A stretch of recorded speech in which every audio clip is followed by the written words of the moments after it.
নমস্কাৰ সকলোকে ডলিজ কালেকশ্যনলৈ পুনৰবাৰ স্বাগতম জনাইছোঁ। আজি কিছুমান ধুনীয়া ধুনীয়া কাপোৰ দেখাবলৈ লৈছোঁ। প্ৰথমতে এযোৰ বহুতে বেছি ধুনীয়া কাপোৰ দেখাই লওঁ। আচলতে বহুতে পচন্দ কৰা এযোৰ কাপোৰ, এইটো আৰ্হিৰ কাপোৰ। আগতে ভালেকেইযোৰ আপোনালোকক এইটো আৰ্হিতে দেখাইছোঁ। আচলতে প্ৰতিযোৰ কাপোৰ ষ্টক আউট হৈ গ'ল। এতিয়া নতুনকৈ হালৰ পৰা আজি আহিছে, তাকে আপোনালোকক অকণমান দেখাই দিবলৈ লৈছোঁ। এইকেইযোৰ কাপোৰ আগতে মই গেৰো দি দেখাইছিলোঁ, গেৰো ডিজাইনত, এইডোখৰ ডিজাইন কৰা তেনেকুৱা দেখাইছিলোঁ। এতিয়া মই গেৰো নিদিয়াকৈ বোৱাই আনিছোঁ। আচলতে গেৰো নিদিয়াকৈও ভালেকেইযোৰ কাপোৰ মোৰ অৰ্ডাৰ আছিল, সেইকাৰণে মই গেৰো নিদিয়াকৈ এতিয়া 10যোৰমান বোৱাই আনিছোঁ। আচলতে বহুতকে গেৰো নিদিয়াকৈ লাগে, বহুতকে আকৌ গেৰো দিয়া লাগে। সেইকাৰণে এতিয়া গেৰো নিদিয়াকৈ এইখিনি প্ৰথম কেইযোৰ হালৰ পৰা আহিছে। যিসকল বাইদেউহঁতে বিচাৰি আছিল তেওঁলোকলৈ এতিয়া পঠিয়াই দিম। তাৰ আগতে আপোনালোককো সকলোকে দেখুৱাই লৈছোঁ। যদি আপোনালোকে কোনোবাই গেৰো নিদিয়া এনেকুৱা কাপোৰ ভাল পায়, পিন্ধিম বুলি ভাবি আছে, তেনেহ'লে ল'ব পাৰিব। বহুতে মোক মেছেজ কৰি আছিল এনেকুৱা গেৰো নিদিয়া কাপোৰ আছে নেকি। যেতিয়া মই এই কাপোৰযোৰ আগতে ভিডিঅ'ত দেখাইছিলোঁ তেতিয়া মই গেৰো নিদিয়াকৈ বোৱা নাছিলোঁ, গেৰো দিয়ে বোৱাইছিলোঁ।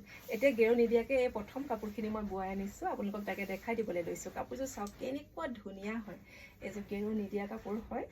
যিসকলে বিচাৰি আছিল এতিয়া ল'ব পাৰিব। আৰু ভালেকেইগৰাকী বাইদেউৰ অৰ্ডাৰ আছে, মই তেওঁলোকলৈ পঠিয়াই দিম। যিহেতু আপোনালোকক মই সেইকাৰণে দেখাই দিছোঁ। বৰ্তমান মই এনেকুৱা কাপোৰ বোৱাই আছোঁ, গেৰো দিয়া আৰু নিদিয়া দুয়োটাই বোৱাই আছোঁ। যাক যেনেকুৱা লাগে তেনেকুৱাই ল'ব পাৰিব। এইযোৰ চাওক কিমান মৰম লগা ধুনীয়া, ফুলৰ আৰ্হিটো কিমান মৰম লগা ধুনীয়া চাওকচোন। তাতে আকৌ মাজৰ ডিজাইনটো চাওক কিমান ধুনীয়া হয়, বহুতে বেছি ধুনীয়া। একেবাৰে আঁতৰৰ পৰা দেখিবলৈ পিয়ৰ মুগা টাইপেই লাগে, একেবাৰে মাৰ নাইকিয়া, বহুতে ধুনীয়া কাপোৰ। এইকেইটা হ'ব চাইড পাৰিকেইটা কিমান মৰম লগা ধুনীয়া চাওকচোন। কাপোৰযোৰ বহুতে বেছি ধুনীয়া হৈছে আচলতে, সেইকাৰণে আপোনালোকক অকণমান দেখাই দিছোঁ। যদি আপোনালোকৰ কাৰোবাৰ পচন্দৰ ভিতৰত পৰে ল'ব পাৰিব। এখন মেখেলাখন লগতে এটা ধুনীয়া ব্লাউজ পিচ হ'ব। এইটো ব্লাউজ পিচ হ'ব, দেখাই দিওঁ আপোনালোকক ধুনীয়াকৈ। ব্লাউজ পিচত এনেকৈ হাতত এনেকৈ কৰি দিয়া হৈছে। এইটো বহুতে ধুনীয়া এযোৰ কাপোৰ। যদি আপোনালোকৰ পচন্দৰ ভিতৰত পৰে স্ক্ৰীনশ্বট ল'ব আৰু ডলিজ কালেকশ্যনৰ কণ্টেক্ট নম্বৰত যোগাযোগ কৰিব পাৰিব। এইযোৰ গেৰো নিদিয়া দেখাইছোঁ আপোনালোকক। এতিয়া এযোৰ গেৰো দিয়া আকৌ দেখাই দিম। যদি আপোনালোকক কাৰোবাৰ পচন্দ হয় যোগাযোগ কৰিব। এযোৰ গেৰো দিয়া দেখাই দিওঁ আপোনালোকক। এইযোৰ গেৰো দিয়া বনাই নিছোঁ, একেখন শালৰে যিহেতু কাপোৰ, সেইকাৰণে আপোনালোকক দেখাই দিছোঁ। এইযোৰ চাওক, এইযোৰ গেৰো দিয়া দেখাইছোঁ।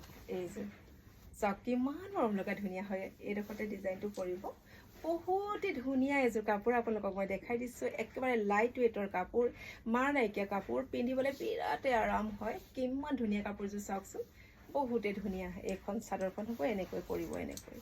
আৰু লগতে চাইড পাৰি থাকিব। আপোনালোকে চাইড পাৰিকেইটা লগাইও পিন্ধিব পাৰিব, নলগোৱাকৈ পিন্ধিব পাৰিব। আচলতে এইডোখৰ বহুতে ধুনীয়াকৈ এনেকৈ কৰি দিয়া হৈছেতো, মাজত ডিজাইনটো বহুতে ধুনীয়া হৈছে। এইকেইটা চাইড পাৰি নলগোৱাকৈ পিন্ধিলেও ভাল লাগিব কাপোৰযোৰ। আৰু এখন মেখেলাখন হ'ব।